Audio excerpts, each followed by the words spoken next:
everyone, and welcome back to our first ever Global Impact Virtual Conference hosted by ISTE Community Leaders. Here is our team that has been putting this on, and my name is Cami Cannikins. I'm part of the ISTE Community Leaders Global Impact team. You can see the rest of us on the screen here, and I'm joining you from Alberta, Canada. We are more than halfway through our day of live events, and don't forget there's more events over on our pre-recorded side.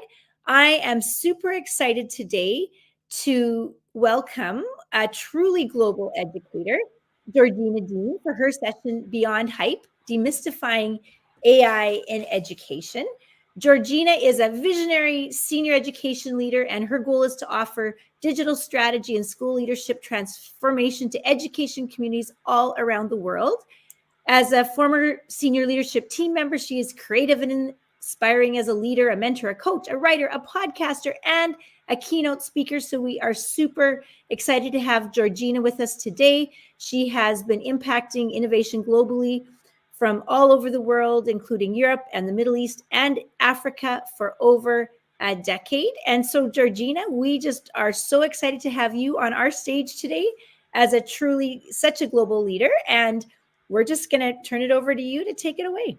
Oh, thanks so much, Cami. It's so exciting to be here. And I just want to say a quick shout out also to all the ISTE community leaders who are behind the scenes supporting. I got to tell you, came on and we had a few tech glitches and they were all there troubleshooting and brainstorming. And that's really what education technology is all about. So you're definitely in the right place here at ISTE Global Event, with everybody tuning in to support. And I'm so delighted to be tuning in today. You may hear a Canadian accent similar to Cami's, but I am tuning in from London in the UK today. So tell me, what's been your favorite session so far today at the event? I'm so excited to catch up. And I see Margaret is in the chat, Olga, Francis from just down the road. I say down the road because really when we talk about Canada and North America, it's across the pond, as they say here in the UK. So really excited to be here today. I want to say that my ISTE AI course that I did when I was located and supporting a school with their transformation in Amman, Jordan, in the Middle East, was really my first deep dive into artificial intelligence. So it's a real honor and treat to be back here with the ISTE community, to be supporting all the growth and learning that I've done since then, and to support educators with AI in education. So here we are, and let me know what you're looking forward to learning about in the next 45 minutes together. So let's dive in. So today is Beyond the Hype, and we really want to recognize that artificial intelligence and everything that's sort of been booming since Gen AI came out in the late 2022 really has created a trend and a really big hype. And all the AI things that have existed before that have sort of got jumbled in with Gen AI, and it gets sort of confused and muddled up. So that's what we're going to do today. We're going to demystify what AI is, and we're going to take a look at how we can support that in education to understand better about AI. So I definitely am glad always that I don't include a speaker slide when people like the lovely Cami give me an introduction. So you've already heard a little bit about my experience in education technology, but the biggest point I want to just start today's session off with is education technology, which is what we've been supporting schools with for so many years now, is how it can really support creative integration, personalized learning, diversified learning. All of these things super important, but the key is EdTech only when and if necessary to solve the problem in education. So it's not just a quick fix. It's not just pull it out your pocket and off you go. No, we're taking a look at education pedagogically from a really critical lens and saying, right, with the learners, our students at the center of the classroom, what are the problems we're facing? And sometimes the problems that we're facing in education don't need technology to be solved. And it's really important that we find that balance. And that is not unlike what we are seeing with artificial intelligence. There are some amazing things. We're going to take a look at a few today. We're also going to take a look at some myths that have come up across the last year and a half, 2 years about Gen AI and AI in general. We're going to debug them a little bit and make sure that we understand when we can use AI, what are some ethical considerations. So I would love to hear from everybody in the chat as we're going along, and I have some polls to get us started. So the first things we're going to look at today together is demystifying the jargon. So there is a lot of jargon and it's not easy. It even takes me a long time to get through it, and I'm definitely not an engineer. So those words and terminologies can be really tricky. We'll take a look at an interactive simulation, and don't worry, you don't need any coding skills for this part. We're going to use something that likely a lot of you in the chat have heard of before, and we'll get to have a little play with that together. And then we're going to look at cutting through the hype. Okay, so check-in time in the chat, scale 1 to 5. How are you feeling so far towards AI? I've heard from my lovely ISTE community leaders, colleagues that are with me in the StreamYard chat here, that there have been some amazing sessions, which I'm looking forward to catching up on demand. Some about AI, some about teaching and learning strategies, etc. So how are you feeling at this point of the day towards AI? 1, if you're feeling little terrified, you can see the scale there on the screen, all the way through to happy about AI, step by step, bit by bit, and then super proud advocate, huge risk taker. So let me know in the chat where you're at on a scale of 1 to 5. How are we feeling today? Let me scroll down. Wow, we have some 5s. I'm so excited to see that. I didn't know what I was going to see today. This is fantastic. Oh my goodness. In fact, I don't even see any numbers below 5. That's really brave. Well, don't worry. If you're catching this on demand and you fall in one of the categories below 5, that's okay, because there are less than 1/3 of educators globally actually who are embracing, even starting, beginning to learn about AI. So don't worry. Everybody is on their own learning journey at their own pace, and we're all in it together. Okay. Great. So now we know how we are getting on. So demystifying the jargon. I really like this image, and when I share out the deck later, you'll see that there's little comments. This presentation app is called Gamma app. It's gamma.ai for those of you who are interested. And so artificial intelligence equally helped me prepare today's presentation, which is another great tool you can consider if you're doing professional development with your teachers. And with this little comment on the right-hand side, I've actually included all of my references and my resources, and I've cited everything there. So you'll be able to catch all of that on demand. This one is from Insight, and artificial intelligence is the ability for a computer to think and learn. Really simplified, really easy to get going. So you'll be able to click on that and take a look at that article. And the individual who wrote that article actually used to be a STEM educator, and she's written a beautiful blog about how she uses artificial intelligence to support her with her STEM lessons. So I strongly recommend taking a look at those resources. Okay, really excited now. It's always nice and easy, I find, and those of you who know me know I'm an avid sketch noter. When we really learn about difficult, complex terminology and or subjects using visual learning, which is a really great way to learn complex things in simple manners. So we're going to take a look at this really short 4-minute video together that breaks down the different types of artificial intelligence using images, text, and we also have an oral playback. So let me just get my sound sorted here, and we will play that for everybody.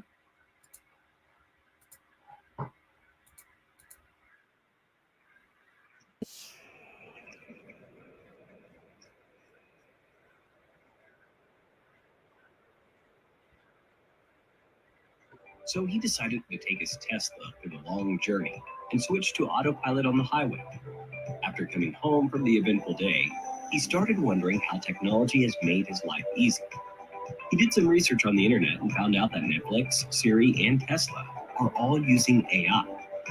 So what is AI?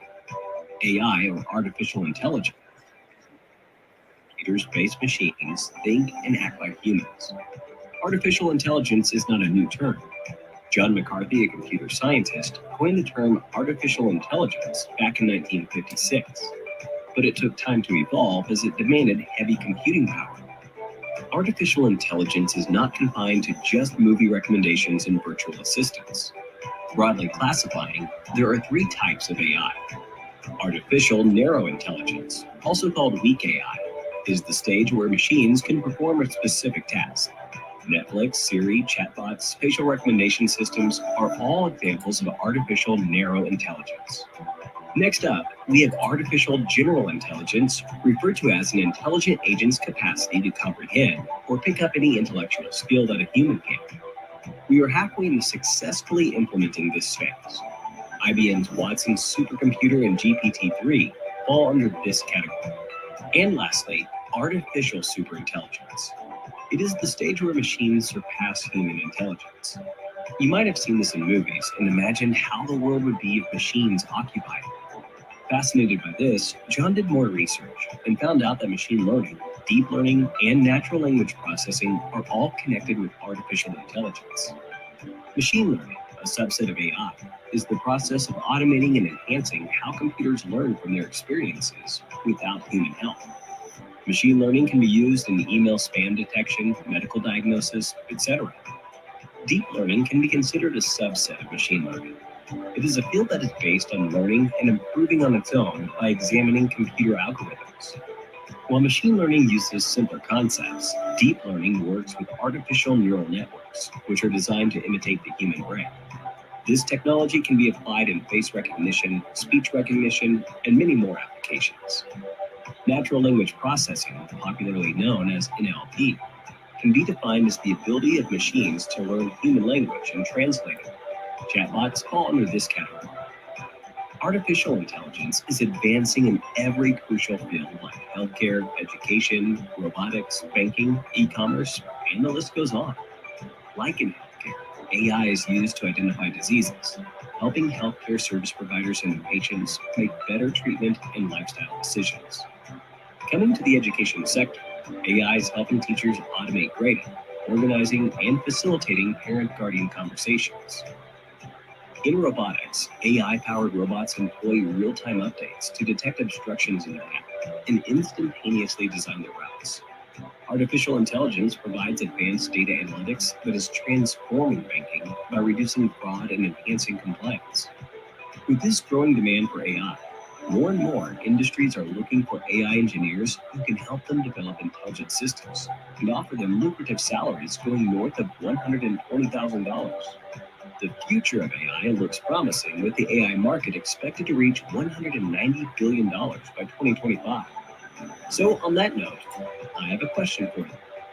Artificial intelligence is about playing a computer game, creating a device using your own intelligence, to program an intelligent machine, investing your brain power in a machine. Give the correct answer. All right. So let me bring back my audio here. I'm doing some super behind the scenes audio to make sure my audio is on. Are we still good, Cami? I guess so. Cami's left me. All right, we are back. So I'm just going to move that slide back a little bit and just ask everybody in the chat what you think about these four selections. Artificial intelligence is about what? 1, 2, 3, 4, some of them, none of them, all of them. Let me know what you guys think in the chat. Really great comment from Jennifer. So great. Thank you, Jennifer. Says, also, we cannot just use a new tool AI with a system that is broken. To really be transformative, it needs to be implemented with new process and mindsets. I love that. Mindset is half the battle, right? It's just like when we tried anything new as a learner in a classroom, as an educator or a leader, we have to be brave and we have to be open to new things. I couldn't agree more.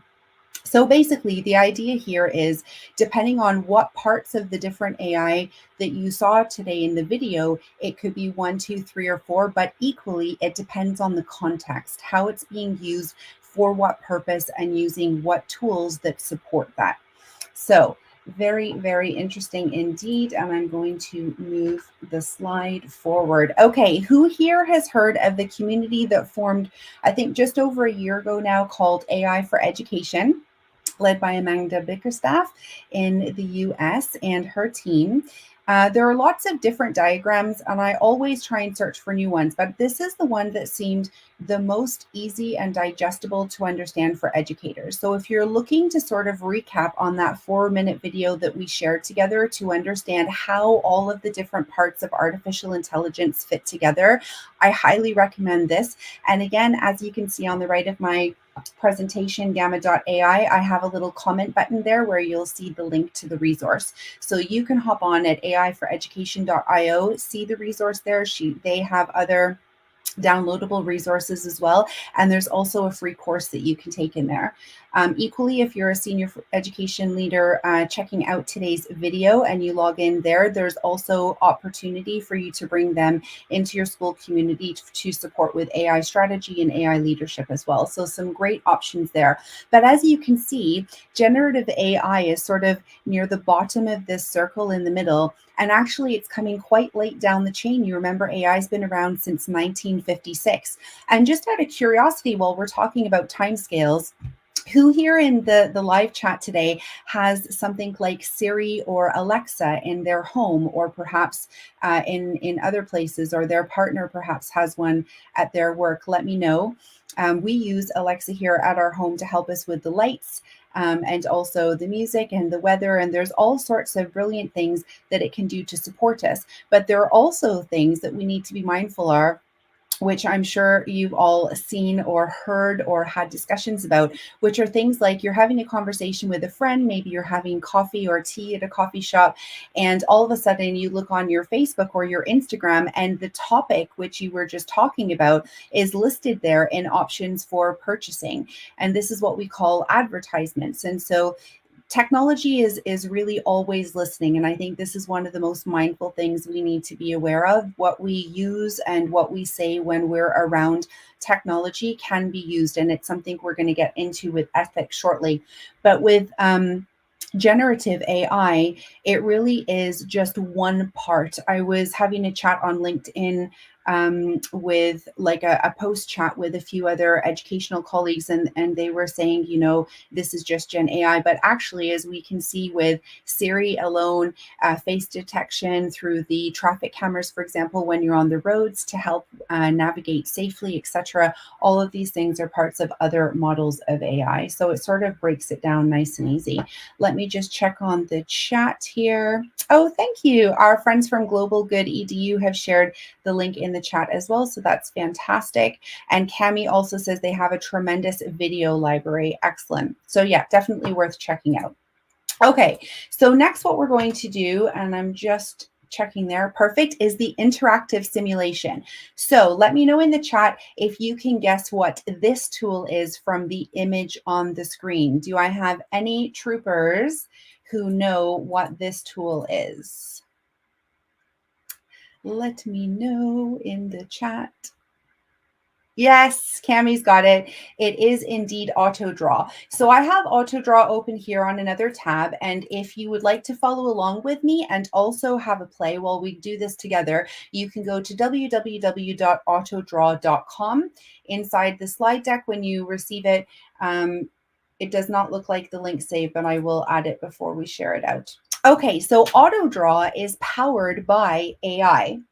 And we're going to take a look at that together. On the left-hand side of our tools, when you open this up, you have a white canvas. And on the left-hand side, you have some tools. The first one is sort of a pencilish pen type thing with stars around it. That's what we call auto draw. And the stars represent the magic of the AI that's working in the background. The second pen or pencil just is for drawing only. So for example, and we have a nice blue color there. If I draw a smiley face, you'll see there that nothing happens. I've just drawn a plain image and that's it. I can choose the select tool to select my entire drawing, and I can delete that off the screen. Now, what's going to happen with the magic draw, the auto draw? Now you can see that it's highlighted in dark. And when I draw, every time I add an element, you can see that this bar at the top is regenerating images, right? It is guessing, predicting what I'm going to draw. Now, so far, I've just drawn the two lines of my smiley face that I initially drew together a second ago. And you can see at the top there, it's thinking about overalls, maybe a table, a park bench. There's lots of different options. Then I add a smiley face. or let's say the smile of my smiley face. And now we can see not only do I have smiley face options, but it's also guessing and predicting other choices, which are not close at all to what I'm going to do. And in the world of AI, we call those sometimes hallucinations, when we ask for something and it gives us something that's not actually accurate. So we call that, another analogy might be fact versus fiction. So you can see that some of the choices that AutoDraw is giving us is actually right on track with where I'm going. And then some of these choices are not, but it is predicting everything that is possible. Now I add the circle to conclude the smiley face, and it's giving me other options. It's saying, well, actually, are you now trying to draw a clock or an alarm clock or a bullseye? And actually, that might be correct, because if you think of pedagogical development of a child, perhaps if a 3-year-old is trying to do this, perhaps the lines aren't going to be as nice on the circle as mine. So have a go in the chat, have a little play while I'm going through the presentation. Try this strategy out with other tools that other images, that you want to try and draw, but draw them in segments to see what the projections are going to be when they come up. Sometimes educators, and that's great, are taking risks with the GPT models that will do text, but you can't always see the predictions as you're going along. So something like AutoDraw is a great solution to be able to demonstrate that. So if you're an instructional coach or a professional development person at your organization, this is an excellent tool to demonstrate the prediction models of AI. All right, let me just check in the chats. Oh, great. Mrs. Lemensky says they love using the application of this within Book Creator. That's awesome. And that's great. And a few others trying AutoDraw. Sandy says, fun. Nice to see you, Sandy. Lovely, lovely. Okay, awesome. The other thing that I wanted to say was, when I click on the select tool and I take out an element of the image, is it going to select the whole thing? So you can pick parts of your different segments. So if I take out the smiley face now and I put the circle back on, and then I go back to my AutoDraw and I draw one line over my smiley face, you can see that it has not remembered the circle or the other eye, the other line that represents the eye on the left-hand side.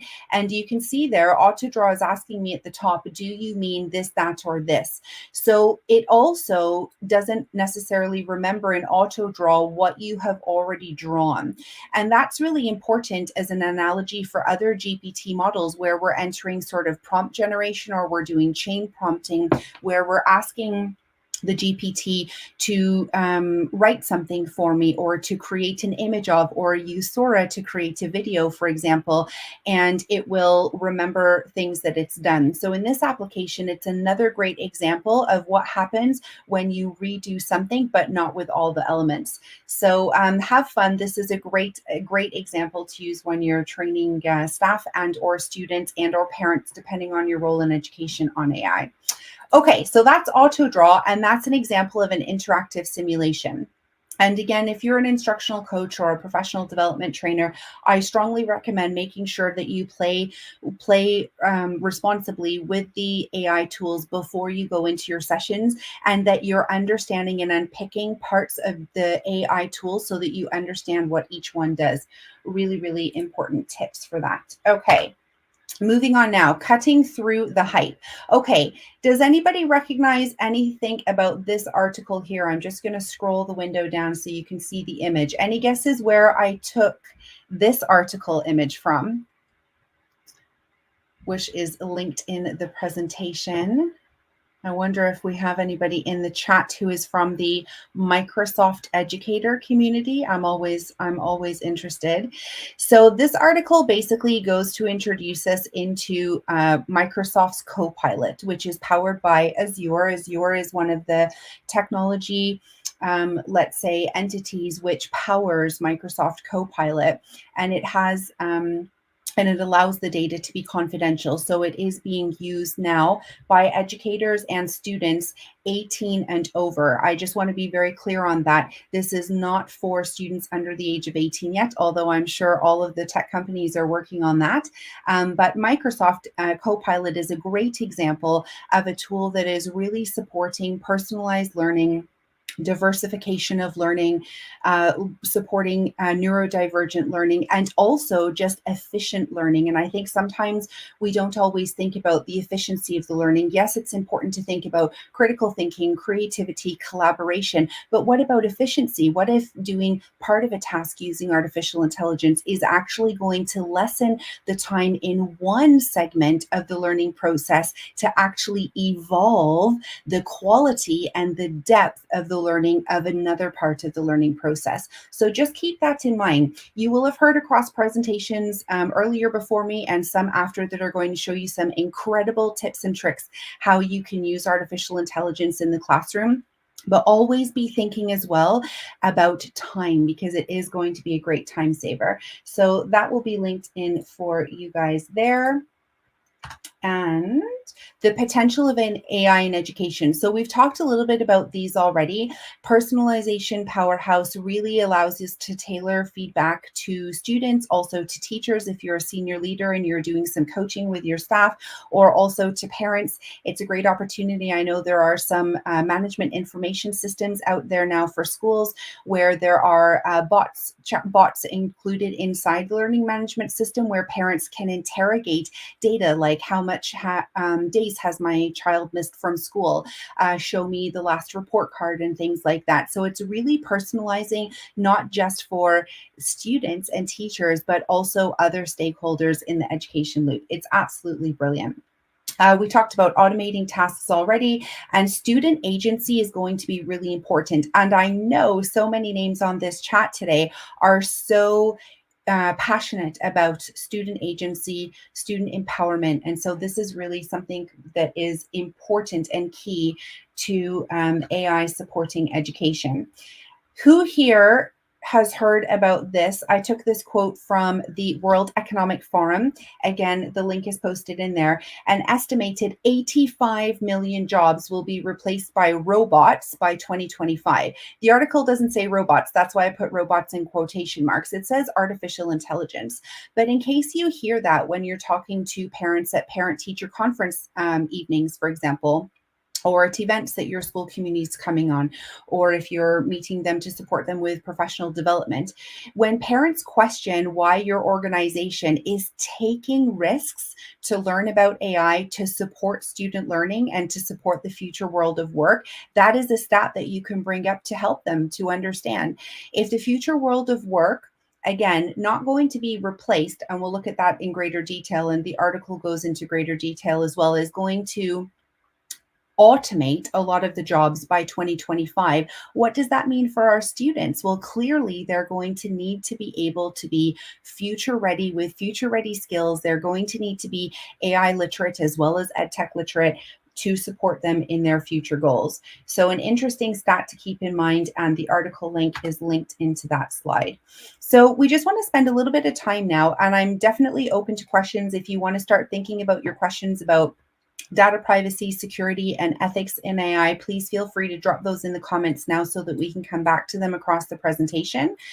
And we want to think about the tools that we are choosing to use as teachers to support us with our roles in education, but also with the work that we do, and potentially if we're using AI tools at home in our personal lives as well as educators. How is the data, that means all the information that we enter into the artificial intelligence tool, how is it being used? And this is really, really important. And I mean, we could talk for hours on that, but I'm going to go through a few key points. Also about bias, fairness, and there's the key one. I'm just going to highlight number 3 first now before I get into the other two. It says there, AI will augment and not replace the role of educators. I just want to pause there for a second. AI will augment and not replace educators. And technology and AI in the hands of great teachers is transformative. And I don't remember, I think I can scroll through the chat here. I'm not sure if it was who was it here in the chat talked about that earlier, the power of transformation. Oh, there's so many comments. That's lovely. Well, whoever you were, thank you for commenting on that very early. Was it Jennifer perhaps talked about the transformative process? And that's really what this is all about. What can we take? Thank you, Margaret. Yes, it was Jennifer. Jennifer talked about the transformative power of education powered by education technology, which includes AI. Sometimes a lot of people tend to separate artificial intelligence and technology. And yes, artificial intelligence is its own element, but it is still a part of technology and is therefore still a part of education technology. So definitely an important thing to remember. Okay, so we're going to go through these. I'm not going to read off the slide, but I'm going to give you the analogy. This is an article related more to, let's say, the business side of things, debunking generative AI misconceptions. And again, the information is here. It's by the global vice president of Google Cloud, Philip Moyer. So that's all in there for you. And he walks us through 5 myths, and it's very interesting, and it makes us think about how that would work in education as well. So let's take a look. Misconception one model to rule them all. Again, we talked a little bit about earlier how everybody just assumes that or many people, I should say, assume that generative AI is the only kind of AI, but actually AI has been around since the 1950s, and there are definitely other models, as we saw earlier in today's session. So we have to remember that there are different models. I mentioned, as you were very earlier on, which is not a model but a tool. So there are lots of different parts to how artificial intelligence works, and this breaks it down a little bit. So when you're having a discussion perhaps with your departments or other teachers or parents or schools, it's always really, really important to make sure that we are remembering that there are many parts and that it's not just one thing. I see there's a question. Oh, the author. Yes, happy to share this out after, guys. The author, again, I'll put it on the slide, is Philip Moyer. Forgive me if I didn't pronounce the name correct. They are the Global VP at Google Cloud Solution. And the link is just off the Google blog, so you can get it there. Okay, so the second misconception is bigger is better. And I'm sure that's not new to anybody in today's chat. Thank you so much for being here. And if you're watching that on demand, there's an interesting analogy to look at in point 3. About songs and what it picks up with different words that are sung in songs. But basically, the idea for myself to share with everybody is bigger is not better in anything related to technology, including AI. It's not important that you get all of the new AI tools into your classroom with your students. No, again, back to what I shared at the very beginning of this presentation, what's important is that we are meaningfully selecting the right technology and the right artificial intelligence that supports the progression of learning of our students or solves a particular need in education. Maybe it's taking us forever to write report cards, for example. So perhaps we've chosen to use a generative AI tool to help us in writing those, or plan or outline, etc. So again, meaningful selection of the tools for purpose is very important. And that's why we call it, there's a move recently towards PedTech instead of just EdTech, which is pedagogical education technology. Okay, the next misconception, I'm getting tongue-tied, it's been a long day, guys, is just me and my bot. So this one actually, and you can read about how they're talking about different things in the world of business, but this really stood out for me as make sure that, a lot of the Gen Zs now are really attached to their devices, right? Their mobile phones and their ed tech. And AI is the new thing that everybody wants to be attached to. And there's lots of chatbots. As some of you may know, Snapchat now has an AI bot where people can talk into Snapchat on their mobile devices and talk to the AI there. It's really important that we are considering how we are using the artificial intelligence responsibly at home for parents as well as for educators in the classroom. So it's not just you and the bot, it's the bot is actually feeding into those large language models that we talked about earlier in today's session and that you've seen in the video. So it's not just the student and the bot is the point there to take away from this. It's the student and the bot and all of the processing power that goes behind it, all of the data center and all of the other people that have inputted through those bots and all of the people that make that hardware, make that software, all of the engineers, they can all see that as well. And it's really important to remember. Okay, I'm watching the chat, but I'm mindful of time, and I could talk about this topic for days, so I'll go a little faster just to make sure we cover everything. Misconception 4, no questions asked. This really talks about accuracy and reliability of AI. We talked a little bit about hallucinations before, and we need to make sure that we always have a critical lens and a critical eye in anything that the artificial intelligence outputs to us. So whether you're an educator and you've entered a prompt to ask it to help you write a lesson plan, for example, copy and pasting, it does not show that you've actually validated its accuracy and that you fact checked it. This is my biggest tip for educators and senior leaders. We must fact check the AI. Just because it has knowledge and it has data doesn't mean that it has all of the data in the world, and it doesn't mean that what it's analyzing is correct. Now, over time, we are already starting to see in the research that you can read online that it's already, the hallucinations are starting to lower a little bit. Things are starting to get better. The more data that's inputted, the more that these models are being used. But it is so important. And this is a great touch point of how we can introduce it. And I know other people touched on that, so I won't repeat that. But talking to students about how it is also important to verify and fact check everything that comes out of the artificial intelligence. And you can start to have those conversations with them now. You don't need to give them access to the AI to help them understand what it's all about.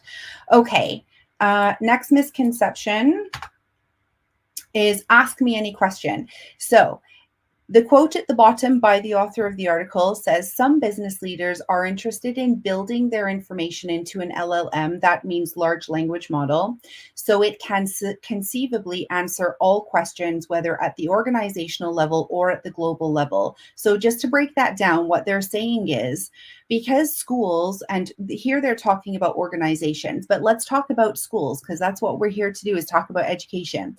Education, think about that. Schools and organizations and trusts and academies and districts, they could get a large language model just for their organization, just for their school.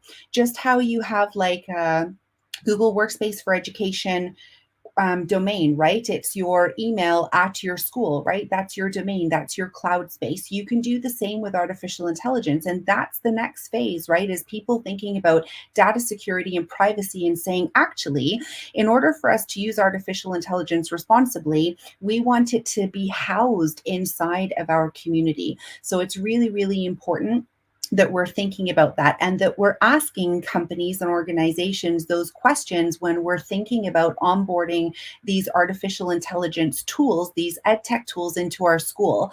Sometimes you may be the person who's responsible for doing that if you're the digital strategy lead or you are an instructional coach. It works differently all around the world at all sorts of schools. So whatever your role is, if you have that power to connect with ed tech providers and you're part of that process of onboarding, make sure you're asking those very important questions. Okay, check-in time quickly, and then I have a couple other goodies to share with everybody. I'm also watching the chat as well. 8:20 rule, love that one. So let's just do a quick check-in now that we talked about school community adoption. To better understand the progress of AI integration in your community, let's do a scale 1 to 5. On a scale of 1 to 5, how is your school's experience in integrating AI? Do you have a strategy? Is it banned at your school? No one has access? Are teachers sort of doing it on their own outside of school a bit and having chats about it in the lunchroom, the staff room? Where are you at? So take a look at the 1 to 5s, drop your numbers in the chat, and I'd love to know where your school community is in adopting AI responsibly with their school. Okay, I'm going to move the slide along, but feel free to rewind it a little bit if you need. Oh, great. Olga says between 2 and 3, Cami 3.25. Good not to see some full 5s yet, and rightly so. We're, the EU, there's something called the EU AI Act. I don't think that's linked in, but I'll put that in before we share this deck out. Just released, I think 2 months ago, maybe February or just shortly after, not too long ago, about policy and data privacy and how companies need to be thinking about creating tools that schools can use and other companies can use. So we are still at the beginning. Brian Aspinall from Codebreaker in Canada, he always talks about technology as it's the worst we'll ever see right now because it's only going to keep going to get better. And it's the same with artificial intelligence. We're only just starting to dabble in what might a policy look like around that. What are the questions we need to be thinking about as a school leadership team? How do we need to be supporting parents as well? Because they need to be understanding how their students are going to be learning these tools as well. So everybody's still generally at the beginning, and it's good to see some threes or even lower. And it's great that you're here because hopefully you'll be able to take some of these important questions and food to think about sort of back to your school communities to discuss with your staff and leadership. So these are some things you want to consider when you are developing a strategy for your school.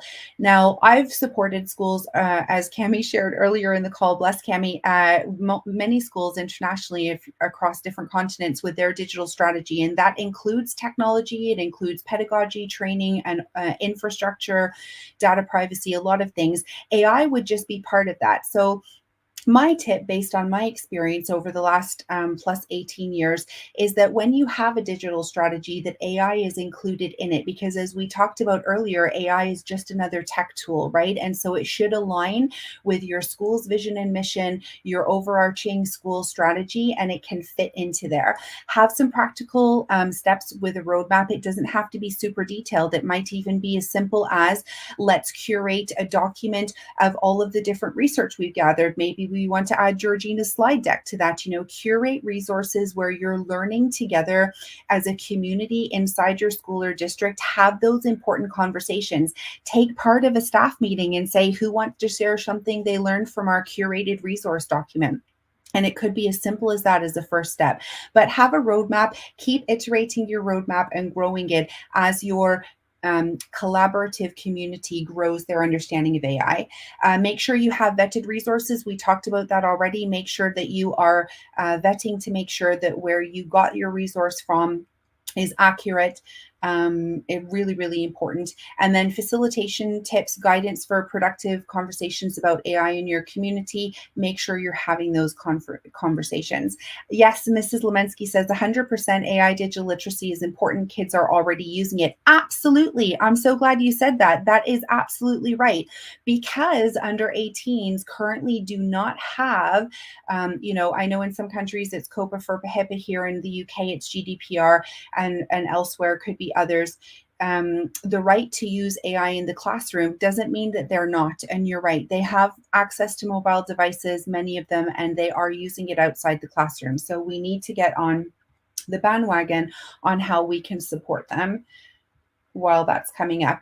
Back to the ISTE standard. So just looping that back quickly, us as educators and senior education leaders learning about AI and asking these important questions in our community to develop a strategy to think about leadership is all related to empowered learners. So if you're an ISTE certified educator like me, or you're currently on the roadmap to becoming one, then make sure that today's session, for example, is part of the empowered learner, and make sure that you're doing your professional development. Hopefully the ISTE standards are embedded across your digital strategy and your school mission and vision. But remember always, coming back to learning about AI is all in empowered learner.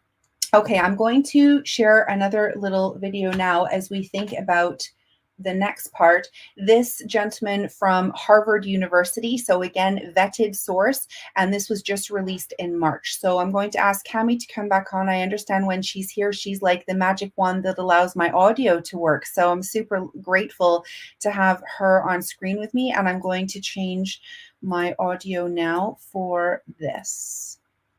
And Cami will give me a thumbs up if it works. Let's see. Will technology change what it means to be human? To begin to think about this question, let's start with AI in the movies.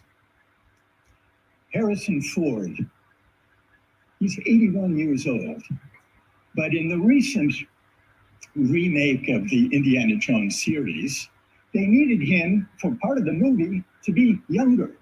40 years younger.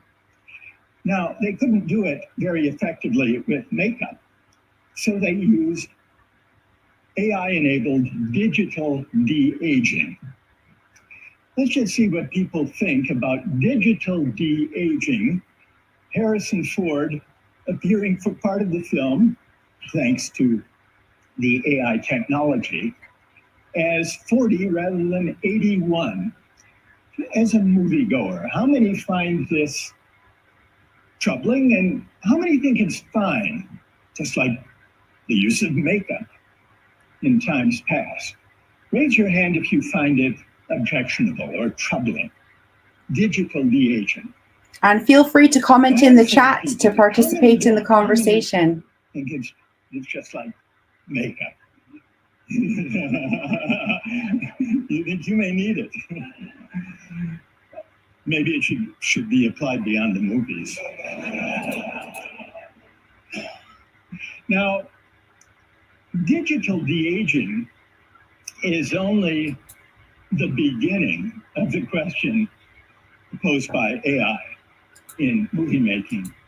I got the time. Oh, I need to change my settings here. I got the time warning. So I'm going to just cut that short a little bit and make sure Cami gives me the thumbs up for my sound still. Yeah. Okay, great. So the next question that he was going to ask, and again, this video is linked into the presentation so you can catch it on demand after, is all about what about Hepburn, an older actress or actor who is not currently with us. Could we remake them in using AI in a different role in a different movie? And what does everybody think about that? And basically the argument and people shared was that person no longer has agency to make the decision and the choice, right? And this is the conversation about ethics that we can already be having in classrooms with our students, that we can already be having with teachers, and important conversations in the space of education when thinking about ethics. Who has agency? Where is the data going? Is it being used? Really, really important questions. So we're going to just wrap this up. I had another one I'm going to leave with you, a little TEDx talk as well. And basically saying AI at the end, just to wrap this up, unlocks our potential to really reshape education and the future world. And remember that when we are preparing students to be thriving community members of society, that's going to include artificial intelligence. It's been around since the 50s. It's really very prevalent currently now. And with the prediction of the jobs and where they're going in the future, we want to make sure that it's included in our thinking from a pedagogical lens in classrooms, definitely towards the future. So we'll bring in the ladies as I leave the call to action on the screen here. My lovely ISTE community leader, women in tech that are behind the scenes. And I want you to think about, how are you exploring AI tools as an educator responsibly? And how are you encouraging other staff in your school to do that? If you're a leader, how are you encouraging your community and parents to be involved in those discussions? Prioritize ethical considerations by asking the technology companies that you're going to bring into your schools about the ethics. What's happening to the data? Where does it sit? Do I have access? Is it being used to train models? Are you selling it to third parties? Important questions. And the third part, as again, part of the ISTE standards, make sure that all of this entire process, everything related to EdTech and artificial intelligence, is a collaborative process. It was Jennifer, I believe, that talked about transformation. We are not going to transform education with a top-down approach where we make decisions and ask others to follow suit. We must involve people in the decisions that we make as a school. Thank you. Well, thank you, Georgina. It is always so great to learn from you and with you. And so we would love it if you joined us today to, there'll be a link in the chat, scan this QR code and share your takeaways now or later with us on social media. And so thanks again, Georgina, so much to think about. And one of the things that really struck me is AI unlocks our potential. You know, there's so many debates. Should we, shouldn't we? Where's that line? But just that idea that, again, it's here, and that unlocking of the potential is just so incredible. We are just going to let you know that in a short 10 minutes, we will be back with the Power of Student Voice, Let Students Lead with Christina Pinnell-Gutza. And so we encourage you to come on back in a few minutes. There'll be a few more links in the chat. And again, Georgina, thank you so much for joining us and spending time with us and just giving us so much to think about. There have been lots of people asking for your slide deck. So hopefully we'll be able to get that up on our website. So that link will probably sit on our website, which will be live until May 11th. So we will get Olga and Greta and Margaret maybe to come on up and join us just for a quick goodbye. And we will see you shortly. Yeah, thanks for having me, guys. Looking forward to continuing the conversation online. All right. Thanks, everybody. Guys, Thanks again, Georgina. Bye-bye. See you soon. Bye.